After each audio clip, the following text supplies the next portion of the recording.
Good evening, everybody. Thank you very much for coming tonight, because it's normally Monday night we have the shir.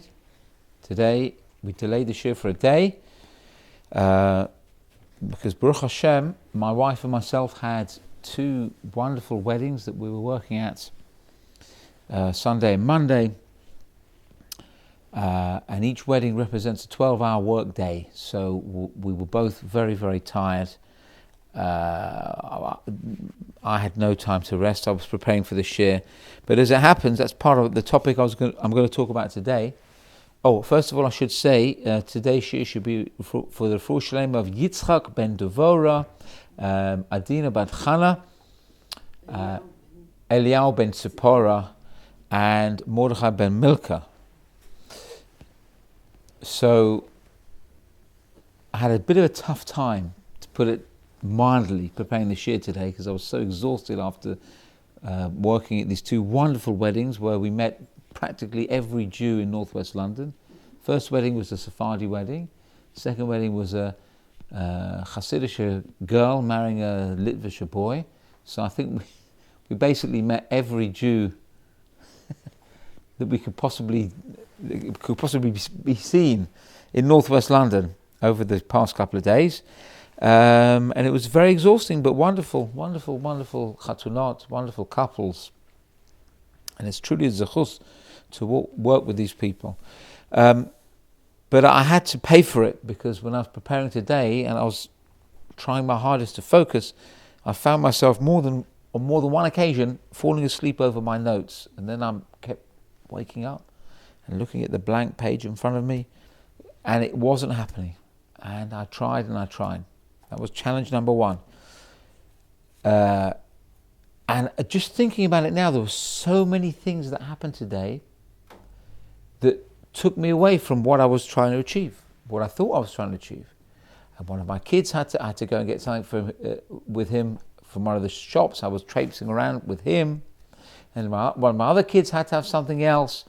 For some reason, every person in the world wanted to call me today to inquire about this, to inquire about that. The rest of the week, dead quiet. We're at the weddings, come back, no messages, everyone today. Baruch Hashem. So I'm struggling, and I'm trying to get through this. Then I tried to leave the house. Okay, now I was already a little bit pushing it with the time. Got out of the house, looked at the cars. My wife had taken her car, in order to take her car. I took my car today, which I haven't used for a couple of days. Now, for those of you on TorahAnytime.com, I'll tell you about the weather situation in the UK. We had a spate of snow, and the snow had settled a little bit, but it turned to ice, and I had forgotten about this. When I came out, rushing out my house with my stuff, ready to go into the car, ready to switch on the ignition and go, it wasn't so simple, because the whole entire windscreen of my car was iced over. So I thought, okay, no problem. I'll go get my de-icer. I'm spraying on my de-ice over my car. This doesn't work. Even the windscreen wipers are stuck. They're iced on. I couldn't, So I'm spraying so much of I wasted half the can, spraying all over the windscreen. Nothing happened. In desperation, I turned the can around, started using the base of the can to scrape away the ice, scraping away. And in the end, after about 10 minutes, with the combination of the heat of the car, demister, etc., I managed to get a little tiny space. Right, you ever get that when you're driving a car and it's really misty or icy or whatever, and you have a tiny little space. So I'm leaning down, trying to look through this tiny little hole and driving along about 1 mile an hour up the street. Anyway, Sach HaKol, it was a bit of a journey to get here. Baruch Hashem. And so I rushed in and tried to set up my equipment. And throughout this whole thing, reflecting on the whole day, I thought to myself, so many times you do the same thing again and again, and things go smoothly like autopilot. You apply A and the effect is B. You do something which is tried and tested, you know what happens. But then suddenly you get a spanner in the works, and then suddenly something doesn't go your way, and then something else, and then suddenly you realize that every single time previously, all the times that things go on like clockwork, that really it's Hashem guiding you and you are totally in Hashem's hands. Except that all the other times when A results in B, you don't even think about Hashem. No, you get into a car, switch on the engine, and you go. You don't expect millions of ikuvim, millions of obstacles to stop you from your objective. So when you get the obstacles, you realize who's in charge. And it certainly is not you, I'll tell you that, firsthand. Why am I telling you this? Because the parasha begins, Vayomer Hashem el Moshe, Hashem said to Moshe, Bo el Paro, come to Pharaoh. Ki ani hichbadeti et libo, because I hardened his heart. It's not the first time Hashem said to Moshe, go to Pharaoh. What's the point of this instruction here? Because I hardened his heart. Surely Hashem should have said to Moshe, go to Pharaoh because he's wicked and I'm going to teach him a lesson. He says it because I hardened his heart. It sounds like it's the reason why Hashem sent Moshe to Pharaoh. Go to Pharaoh because I hardened his heart. I made him tough. I made him not able to have free will. That's why you need to go to him. That doesn't make sense. You send Moshe to Pharaoh because you want to show him to inflict another plague. Remember, Moshe Rabbeinu had a stick. What was written on the stick? The famous quote from a Haggadah. We should all know this. Datzach Adash ba'achav. Yeah, Adash was on. Datzach Adash ba'achav, which basically is the first letter of each of the plagues. So Moshe Rabbeinu knew exactly what was going on. He knew there's going to be 10 plagues. This was just another one. Moshe Rabbeinu was going through the motion. So what was the reason that Hashem said, Moshe, that because Hashem took away Pharaoh's free will, that's why you're going to inflict another plague? So I read a beautiful story from Rav Mordechai Kamenetsky, who very often supplies me with beautiful stories that I read, and I don't often like saying them over because they're his stories, and he brings them, and they're sort of his trademark. But when I read this story, I thought, you know what? It says a lot. It speaks a lot, and the point that comes out of the story is beautiful. So he said he had a friend. Rav Mordechai had a friend, and this friend must have been during the school holidays, took his family to an amusement park, as we often do during school holidays. I remember this past school holidays, we took our kids to Kew Gardens. We had a wonderful time. Unfortunately, it was raining, but it was beautiful. It's so nice to take the family out on a day trip. So this particular fellow took his family to an amusement park, and there's all manner of things there. And as they were walking past all the different amusements, they passed by something which I think is common to every fun fair or amusement park or theme park that we see nowadays. There's always one of these things called the haunted house. I didn't tell you what a haunted house is. You go in, you get scared, you come out, and either you have a nervous breakdown, or you get lost inside, or you start screaming, or whatever. Anyway, it's rarely you walk in, you walk out the same person. Anyway, so this fellow's walking with his family, and he sees a haunted house. Now, of course, he's not going to traipse in there with his wife and his young children, and unaware of what was going on inside. So there's all these little disclaimers outside saying, be careful if you've got a heart condition, if you're whatever it is, under like Pharaoh, if you're under 20 or over 60, don't go in, and etc. etc. All these, heart, nervous disposition, etc. So after all these disclaimers that he read about, he saw that basically his whole family was covered in the exclusion, so he might as well not go. So he turned his family around, and then they carried on walking. But as he's walking away, he notices who's lining up, who's queuing up to go to this ride. All these big starker guys, like tattoos, biker type people, and within all these big guys, strong guys who look fearless, there's this little kid, 7 years old. He didn't look like he was with any of these gentlemen. He looked like he was by himself. So, of course, this fellow, this Yiddish, this Hamisher fellow, couldn't contain himself. He went up to the little kid. He said, "Excuse me, young man, I don't want to rain on your parade. I don't want to upset you. He said, but you really should know what you're queuing up for.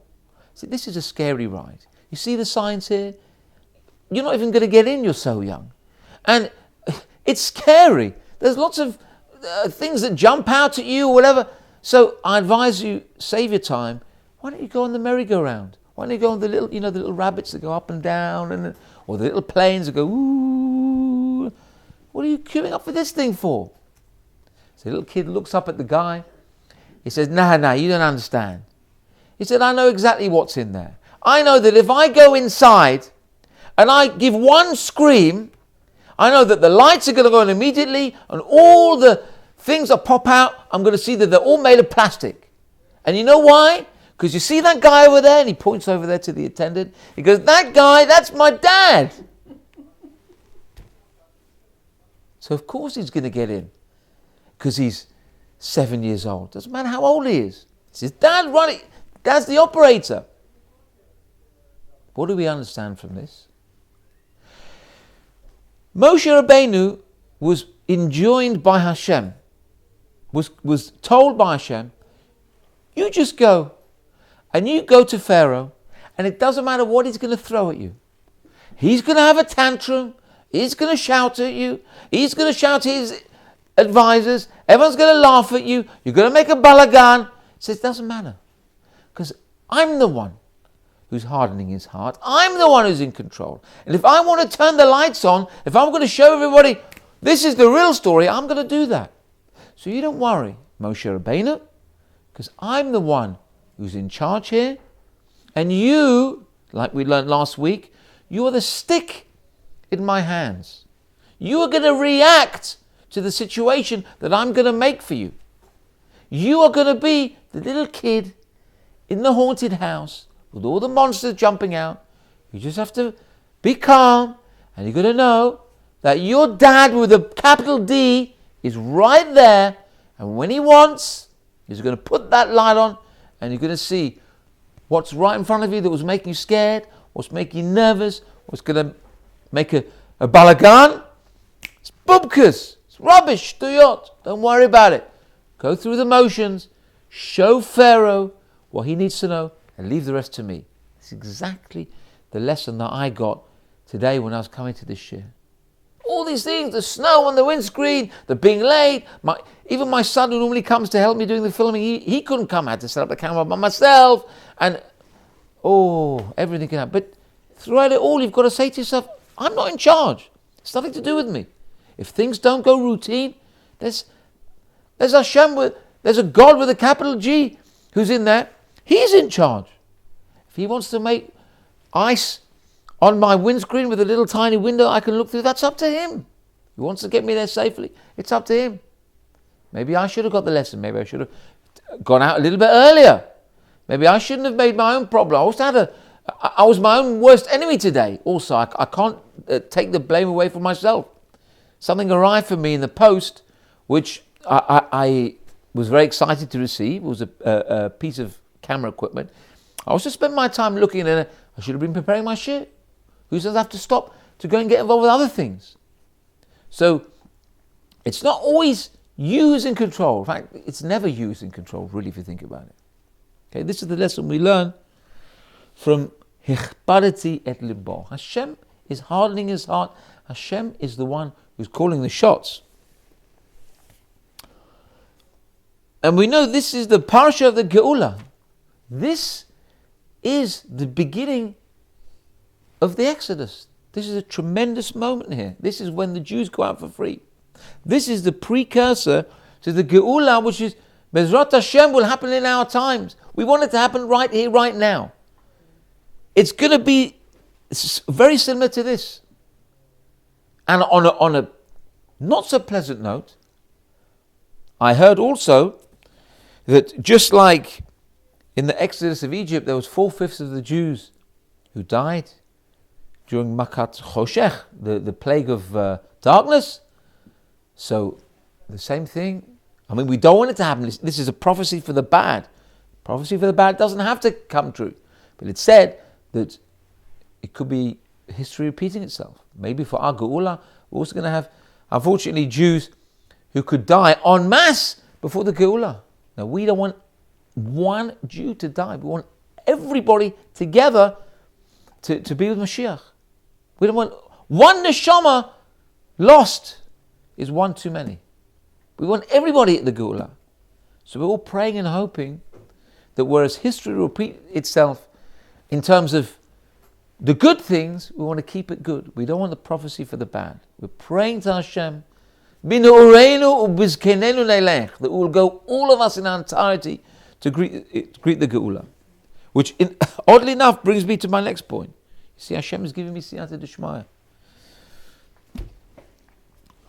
So it says that Moshe Rabbeinu said to Pharaoh, okay, we'll be going now. You've had quite a few plagues. I think you've got the message somewhat. So just give us the right to leave.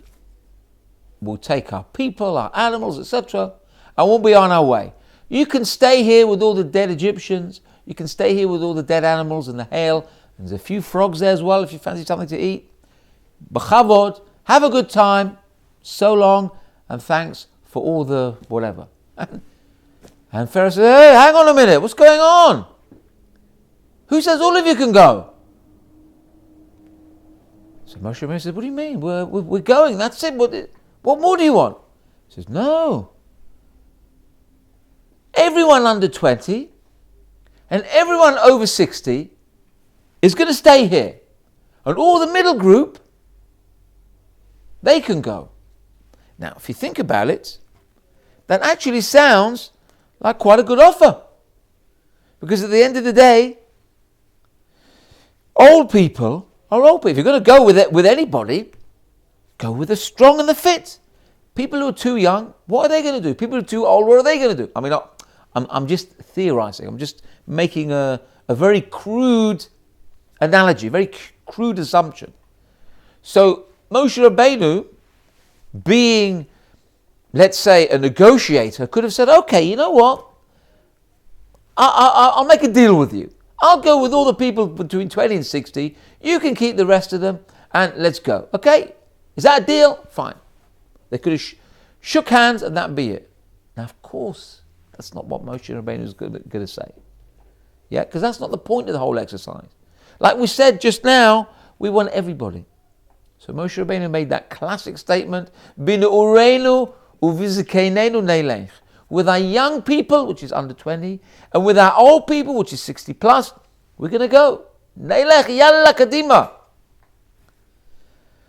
What's the idea that Pharaoh said, let me keep the young and the old, you can keep everybody else? What was he trying to show with this point? And why did Moshe Rabbeinu so vehemently refuse? I mean, of course, Moshe Rabbeinu cares about every Jewish neshama. Of course he's going to say, no way. I'm not letting one animal stay behind, let alone one human being. But why? What was behind Pharaoh's request? And you have to understand the significance of our young people and the significance of our old people.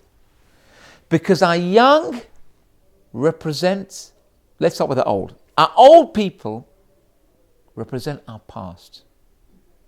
They represent the past generation. A generation that's slowly diminishing. A generation that we have to cling on to. You know, there's so many, or there used to be so many Holocaust talks, Holocaust survivors who go and give it.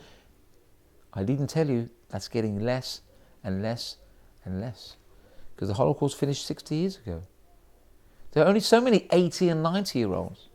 Baruch Hashem, I was zocher to film a female Holocaust survivor who was a half-sister of Anne Frank, and she spoke amazingly, unbelievably. I mean, unfortunately, she's not so from herself. She gave some incredible messages, unbelievable.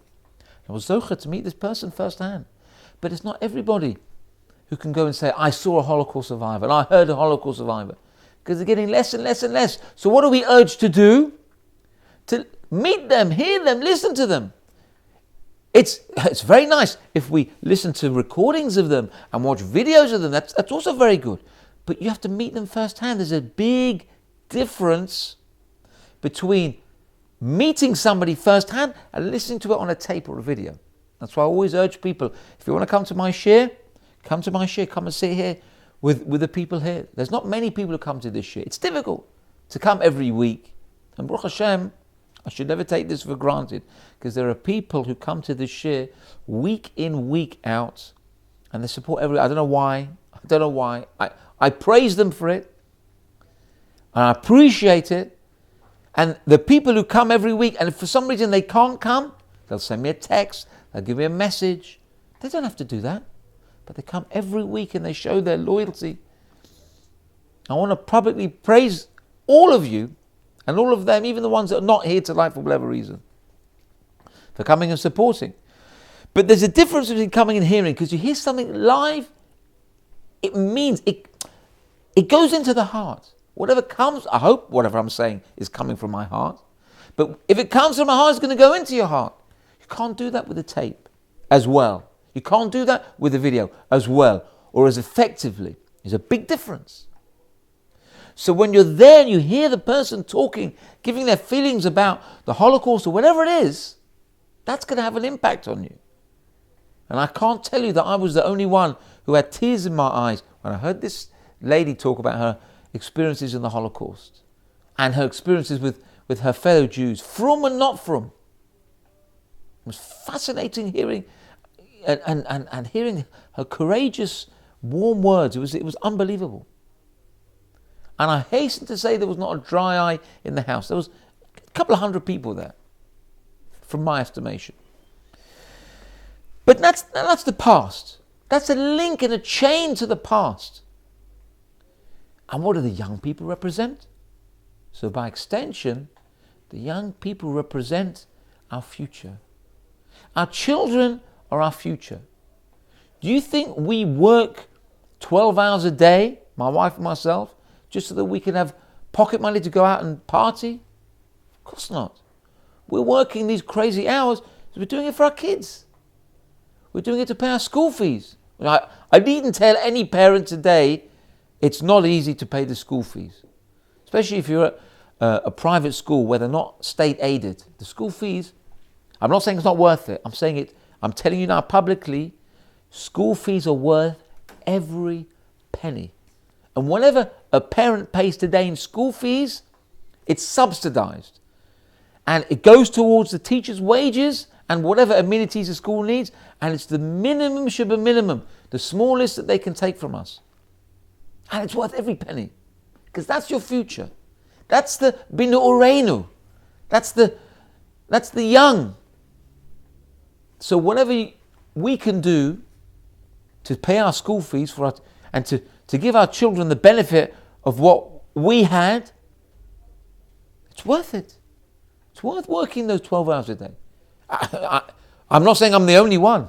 There are plenty of people I know who go without. And let's face it, which parent would go and have something and their children would go without? It's almost impossible to find such a parent.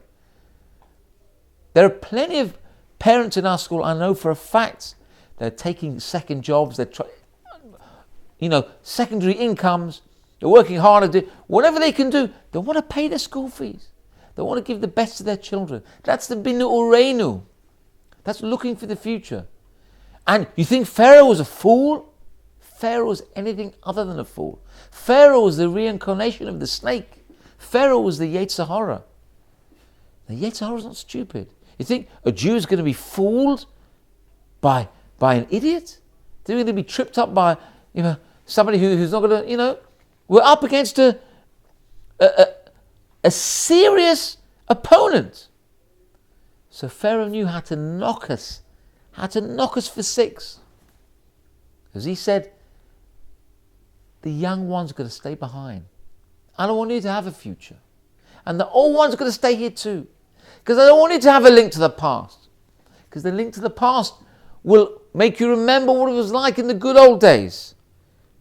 So you leave those behind. And Moshe Rabbeinu, equally clever. He was the one who said, Binu reinu v'zkeneinu nelech. He said, we're not going to go forward without having a link to our past. All the old rabbis, all the old people with the benefit and the blessing of experience of what it was like in the old days, of how they used to suffer. And with our children, we put so much to invest in our children, we're going to leave them behind? This is lunacy. This is madness. Everyone will go together. We need the past. We need the future. And only then can we guarantee, or can we give a hishtadlut to maintain the present. And when I was preparing this year, during my moments of nodding off, I had one thought. And it was on this very point. Because why was Pharaoh talking about abandoning the past and abandoning the future? Because the main thrust of the Yetzer Hara is to concentrate on the present, on the here and now. He says, don't think about the future. Don't worry about the repercussions. You do the Avera now. Come on, I'm going to give you the bakshish right here. I'm going to give you the goods. I've got the Avera. You want the payback? You want the buzz? You want the drug? It's here now. Don't worry about the drug and the buzz and all the good things in the future. Don't worry about that. Take it now. Don't invest time in it. Take the goods now. Eat the treif now. Have the pleasure now. Don't worry about pleasures for tomorrow. And also he says, don't worry about the past. The past, you did good things in the past. Don't worry. Turn over a bad leaf. Start the bad time now. Don't worry if you think you're a tzaddik. Don't worry. You turn over a bad leaf if you're with me. He'll get you from every corner, but his accent, the key to his power is in the present. It's in the here and now. But the good news is, I'm just thinking to myself, is that he can also be fooled with the present. Because every year when we blow that shofar on Rosh Hashanah, the Yetzer Hara is going to get fooled. Why? Because he's living in the present. He doesn't remember the past. He's not going to think about the future. He's only worried about the here and now. So you blow the shofar and he thinks Mashiach's coming and gets confused, mubulbal. He doesn't remember about last year. But the Jew, we have all three components. We build our present by drawing from the past and by thinking about our future. That's how we're going to punch the Yetzer Hara. And moving forward to Perek Yud Beit, we still don't have Alex Hadjoff here with us today. He's still recuperating. So I've lost my Chumash monitor temporarily. You should have a full Shalema. Abba Shaul ben Shulamit should have a full Shalema. So in Perek Yud Beit, in the first three Pesukim there, Pesukim Daled through to Pasuk Zayin, it talks about the Korban Pesach. Now I can already see, and I can imagine as well, all you women getting nervous. We're talking about Pesach. There's only a few weeks left to Pesach, you'll be happy to know. And all that goes with it. Let's talk a little bit about the Korban Pesach. We should all be excited about this. It's easy for me to talk because I'm a man, but it says here from Pasuk Daled, Ve'im yim'at habayit miyot miseh ve'lakachu shcheino hakarov el beito b'michsat nefashot ish lefi ochlo tachosu al haseh. So this pasuk and the following few pasukim are talking about the conditions that we have to fulfill when we eat the Korban Pesach. I'll read you from the English here. If there's a house that is too small, because you have to have a whole Korban Pesach per family or per family group, then he and his neighbor who's near his house has to be registered for it. Everyone according to what he eats. And then you have to have an unblemished lamb. It's got to be a male. It's got to be within the first year from the sheep or the goats. It should be yours. And there's a whole set of conditions that go with the Korban Pesach. But there's one condition. Oh, by the way, here we're actually talking about the first Korban Pesach, so there's a few extra conditions. You've got to wear your belt, you've got to have your stick. And within these conditions, there's one condition which is very interesting. It says when you eat I can't find the pasuk now. Oh, I really need Alex now. That when you're eating the Korban, you have to be careful not to break any bone. Maybe Leslie can find it for me. Leslie's also very good. Actually, I mustn't neglect Leslie as well. We've got the Chumash open. So, when you eat the Korban, you mustn't break the bones. Why is that condition in there?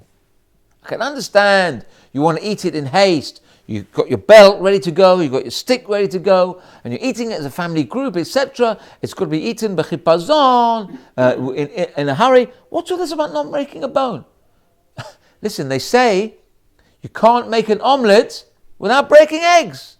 So if you're going to eat this thing in a hurry, what's wrong with breaking a few bones? You have to eat it quickly, and you have to be careful not to snap any bones. There's not tiny bones in there. Okay, it's not like a fish with all the tiny little minuscule bones, but come on, eating it without break, you've got to cut us some slack. So what's going on here? So there's a beautiful idea, a very relevant idea, and I'm always talking about this. I'm always talking about this particular point. When a Jew is commanded to do a mitzvah, it's not a free-for-all. The mitzvah has to be done in a certain way, with a certain kavanah, with a certain forethought, and with a certain dignity. Because we've got 613 mitzvahs. And many of those mitzvahs are lo taseh, many of those mitzvahs are aseh. Many are positive, many are negative. We've got more negative than positive. But when we do these mitzvahs, it doesn't mean we can trample over everything. It doesn't mean we can do what we want. One of my favorite examples, which I'm always mentioning, that if we've got to keep the decorum in the synagogue, which Baruch Hashem, many of our synagogues have a no talking policy, that in many of our synagogues, and we want to keep the decorum quiet, we don't want people chatting away. At the same time, you're not allowed to start embarrassing people in public as they stop talking. It will be a good idea if we befriend the victim, the culprit. I can't think of the right word. The person who's talking, and take him gently aside. And I'm emphasizing this. Take him aside. Can't be in front of anybody else. Put your arm around him. Maybe give him a kiss on the cheek. Say Bubala. It's wonderful that you come to shul to pray and everything, blah, blah, blah, blah. And maybe work into that conversation. It says, it's so nice in the shul when it's quiet. It's wonderful. As opposed to, which is sometimes the case. And then people get embarrassed. Where's the pasuk? You found it? It's Memvav. Memvav. Oh, it's gone. It's way weiter. So, there's ways and there's ways. Certainly the latter way, to embarrass someone in public and shout and scream and point, so everyone looks around and says, that's definitely not the right way. But you got a mitzvah to keep quiet in shul. You shouldn't upset the davening. It's a Beit Elokim, Kiveti Beit Elokim, and there's a disturbance in the davening. Of course, it's wrong to talk, but there's ways. It doesn't give you carte blanche to do what you want. Let's quote the pasuk. You said Mem Vav. Oh, very appropriate. Mem Vav. What's Mem Vav? Moo. And let's talk about that. Fantastic. Well done. So, Toshav, Babayit Echad Yachel, Lo Tatzi min abad min abasar, Chutza, and here's the relevant part, Ve'etzem lo tishmeru bo. You shouldn't break the bone. Thank you, Leslie. when you're eating the korban. So you have all these conditions, and you're told, eat it fast, you've got to eat from the, it's got to be roasted, etc. All the conditions. But yet, when you're doing the mitzvah, you've got to have dignity. You can't just like this. That's not the way you do a mitzvah. Another example that's cropped into my head. Somebody actually once pointed this out to me. Actually, us as Sephardim, we don't know this too well because we have soft matzah on Pesach. But Ashkenazim who eat the brittle matzah, and they have to eat it within a certain time. Sometimes you see people rushing it. That's good. You have to finish it in a certain time. But somebody once compared that a person eating it so quickly looks like a demented weasel or a demented gerbil. Now, of course, I'm not saying for one moment that you should take away from the mitzvah, but there's a dignity that goes with performing this wonderful mitzvah of eating the kazayit of matzah. A person should eat it with dignity. And the truth is, we don't see most people going crazy with this type of thing. They eat it normally. They're leaning and they eat it in a very dignified way. Especially with Sephardim, with the soft matzah, you can do it chick-chack anyway. But what I'm saying is, a Jew has to maintain his veneer, because Jews are b'nei melachim. We're princes. We're not meant to do the mitzvah at any expense and trampling over the mitzvah and doing what we want. And we're supposed to do the mitzvah within the confines of the mitzvah, within the parameters of the mitzvah. It doesn't give us a free license to do what we want. That's why it says, "Ve'etzem lo tishmeru bo." Don't break the bone. When you're doing a mitzvah of tochacha, don't break the person's bones when you're doing it. And if you can't do it without breaking his bones, then maybe you shouldn't be doing that mitzvah.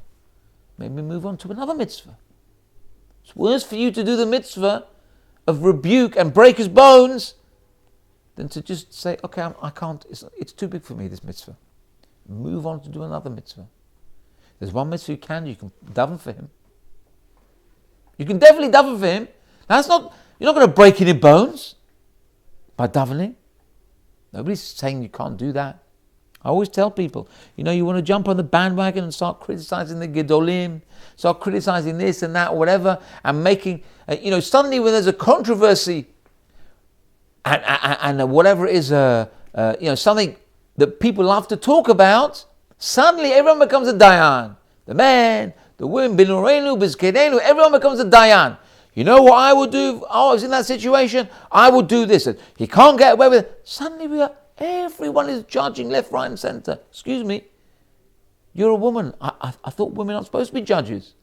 So what's going on? Oh, but we know best. We have to judge. We have to talk about it. We're making things so much better if we talk about it. And say Lashon Hara. Excuse me, I don't think anybody knows the truth.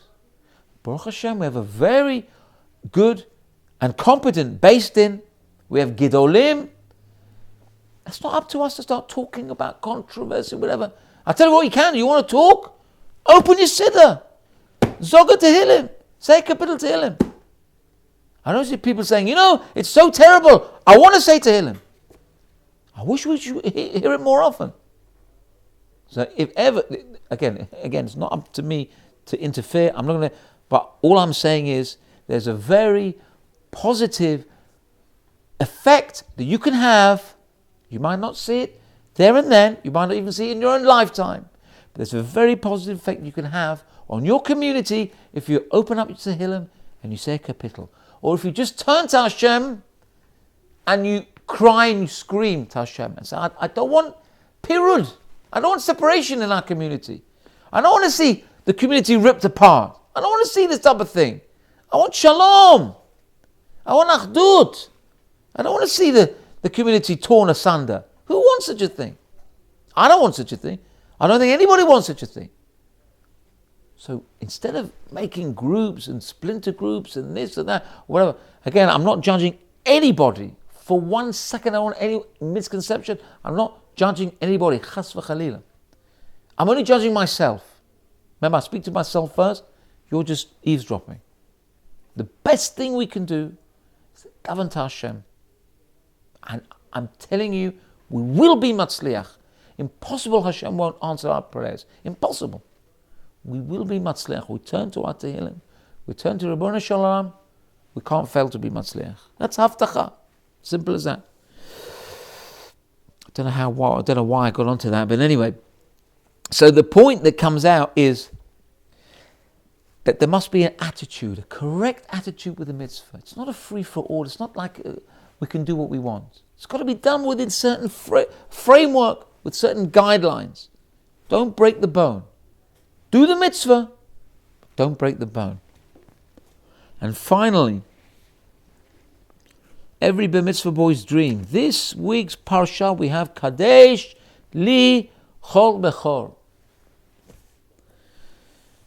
The parsha which we have in our tefillin.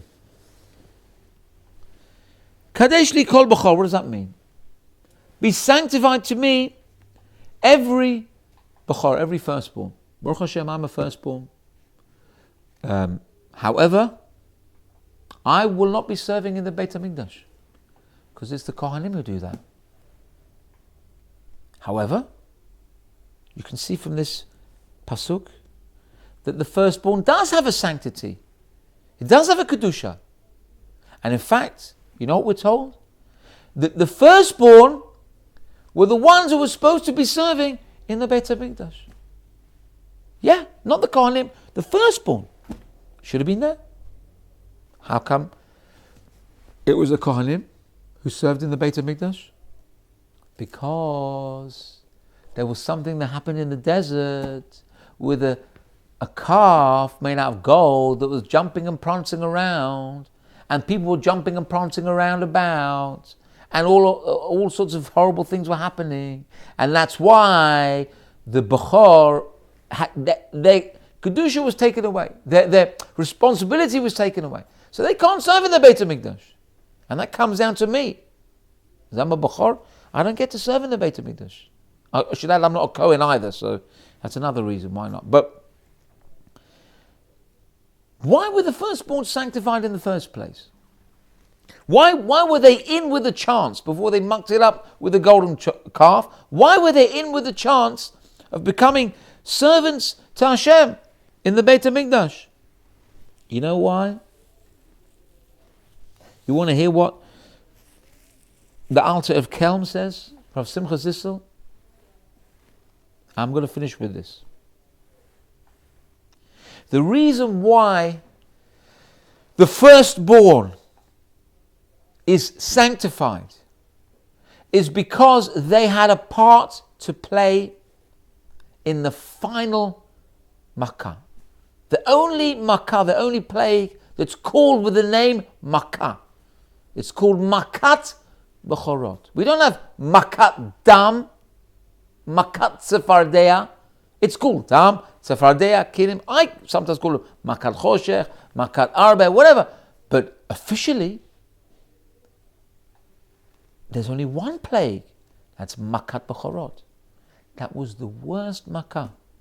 Because all the firstborn Egyptian died.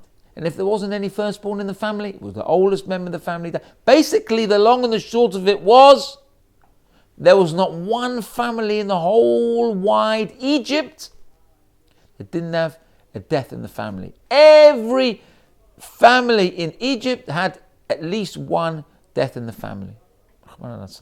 They were all having burials and whatever it is. It was wholesale carnage. Piles of bodies.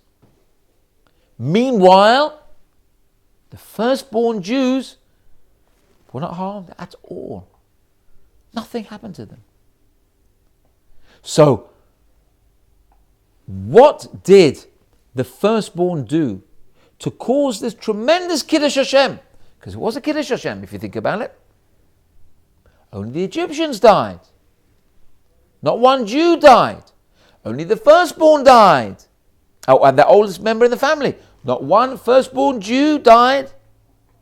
So great Kiddush Hashem was brought out. Hashem's name was sanctified. So what did the firstborn do to participate, to to actively become a part of this Kiddush Hashem, what did they do? Absolutely nothing. Apart from being there. Apart from existing as a firstborn. They didn't do anything. They didn't shout and scream and say, we want to serve Hashem as the firstborn. We want to cause the Kiddush Hashem. No. They just existed. It was totally passive. And because of that, they became sanctified. Kadesh li chol bechor. Says the Alter of Kelm, if the firstborn created such a tremendous Kiddush Hashem by doing nothing, by being totally passive, and you see what their reward was? They became sanctified to Hashem. Can you imagine for one moment if a person actively performs the Kiddush Hashem? What type of reward they're going to get? It's unthinkable. Getting a reward for doing nothing. That's good enough. We should say Dayenu. But can you imagine proactively sanctifying Hashem's name? Like, for instance, the wedding I was at yesterday, the Hasidic Litvischer wedding, where the entire room, apart from the women and the children, of course, was black hats, with a streimel or a regular black hat or a tipped hat, everywhere, except for 5 people. Who are those 5 people? There were 5 work colleagues of the Chatan. One was half caste, one was fully black, one was Chinese. It's like he picked one denomination as a token. You can come, you can. It turns out that because he's in, I think he's a VAT accountant or something, and these were people he worked with. So he invited them to the wedding. And he didn't just say to them, come along, whatever. He told them, come, and he made a fuss about them. And he could have been right. There was 300 people there. He could have been running after his family. He ran, he grabbed these 5 people, and he grabbed me, and he said, come take a picture of us. And he made such a fuss about them. And he talked with them, and he made them feel at home. And he got them involved in the dance. There was this goyim dancing with it. And I tell you, they loved it. They were smiling wider smiles than half of the Hamish Eden there. Now, if that is not Kiddush Hashem, I don't know what is. To have a non-Jew come, not just to any wedding, to come to a frum Haimisher wedding, I use the word Haimisher, and to see how the people conduct themselves, how it's a separate wedding. We have one side for the men, one side for the women. We have people dancing. We make the bride and the groom happy. We even have separate photographers. We have Mr. Kalati on one side, Mrs. Kalati on the other side. Look, they didn't even put the photographer on the men with the men and the women with the women. That's amazing. And they see all this, and they go home and they tell their Gentile wives or girlfriends, whatever. So I went to a Jewish wedding last night, and you know what? Everyone enjoyed themselves, and they all made the bride and the groom happy, and nobody was shouting, nobody was arguing, everyone was smiling, and people were sweating because they were dancing so much, and the bride and groom were up on a table, and up on a chair, and up on people's shoulders, and it was nothing other than joy and happiness, and we were part of it. And I love those Jews, because look how they behave, because there was no there was no talking, there was no drinking. Like our weddings, when we go to a wedding, the first thing we do, head straight to the bar, have a drink, get drunk, dance if you can, fall on the floor, people step on you, maybe, I don't want to say in front of the Aron HaKodesh, whatever they do, and they behave totally inappropriately. There was none of that there at this wedding. Everyone seemed to be having a good time. And the bride and groom seem to be happy. What greater Kiddush Hashem is there? That's the way to do it. That's a proactive Kiddush Hashem. Can you imagine the reward if the Bechorim became sanctified by just doing nothing? Just being alive and being part of the situation. It boggles the mind to sanctify the name of Hashem with a kavanah, with an effort. I can't imagine it being any less making yourself any less holy than Kadesh Li Kol B'chor. It's a tremendous thing.